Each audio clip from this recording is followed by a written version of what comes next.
7 out of 10 of the people around you as adults in the United States have obesity, which means they're probably going to be able to last 4, 6+ months in the absence of nutrients that they really plus if they had to. That's how much stored energy you have because your environment has triggered you to consume more and more because you're constantly going through these subtle, these abundance and storage.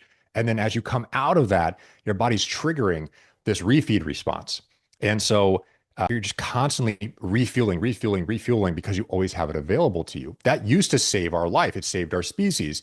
And now it's causing chronic metabolic diseases because of that overabundance of energy, not just in glucose and fat and amino acids. They're all in high abundance in the extreme end of diabetes, where not only do you have super high glucose levels, which define the disease, but you also have super high amino acid levels, fatty acid levels.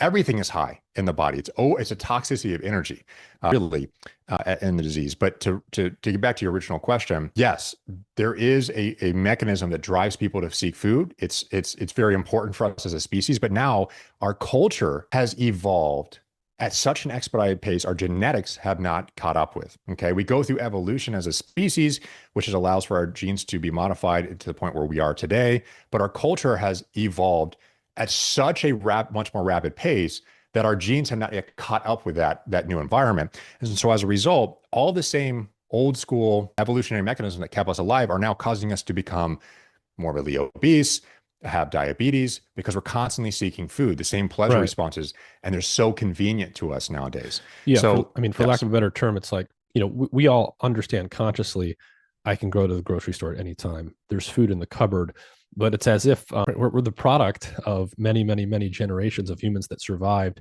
and lived through and didn't die from famines and things like that. So, for lack of a better term, it's like there's a blood memory inside of all of us, just yeah. remembers that, food might not be around tomorrow. There could be a famine. And it's really hard to, even if you consciously understand, I have food in my cupboard, there are mechanisms inside of you that don't understand that, so to speak, that are constantly going to try and motivate you to take advantage of whatever's around while it's around, because there was always, up until yesterday in evolutionary terms, there was always this real life and death threat of food scarcity and famine and just not being able to find anything. Nick, not only is that the case, but let's just put it a little differently.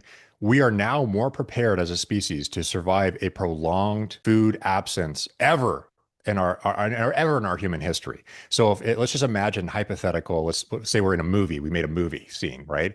And we took our entire human species and we said we're just going to delete the food, everyone's access to all food from everyone for 2 months, or we can even say 3 months. Let's say 3 months, a quarter of a year. We would survive better than we ever would have as a species because we're so prepared to survive food absence now. We never go through food absence. That's the problem. We never go through periods of time in food absence. So the rule of the game is, okay, well, the problem is that we have so much food that our problem is not a food scarcity, but our body is prepared to always store and keep nutrients. Those aren't going away. And so now we have to build all these tools, Nick, to regulate our food intake so that we're now trying to fight our own biology of trying to eat as much as possible when food is readily available. And so now we're actually playing a different game.